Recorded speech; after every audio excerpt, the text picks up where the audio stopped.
Сәлем қайырлы күн достар. Енді міне біреу мотоциклді жөндейтін боламыз.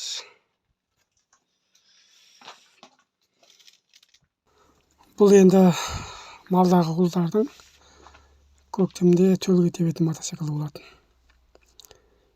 Бұның барлық тоқтарын бәрін сыпырып алып тастап, тек бір тоқпен от алып жүретін қылып қана жөндеп қойғанбыз.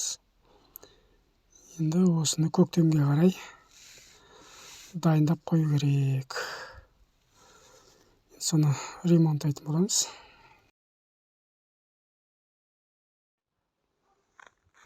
Мінекей мотоциклді алып шықтық.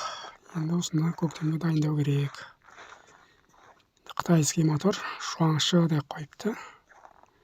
Қазақша аударғанда Қос Арыстан деген марка ғой.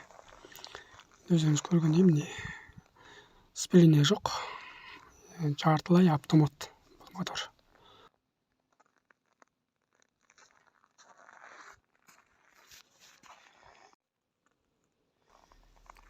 Енді бұдағы артқы дискіні бірақ айырбастап жүргенбіз. Басходтың 16 дискісіне комплекті бірақ айырбасталған. Енді 110 құптан төменгілердің тоқ жолдары біраз басқалау болады. Олардың коммутаторда мына секілді кішілеу коммутатор. Тоқ жолда сәл өзгешелік болады. Негізгі тоқ жолы бар, просто біраз ғана өзгерістер бар. Оның барлығын көрсетіп айтатын боламыз.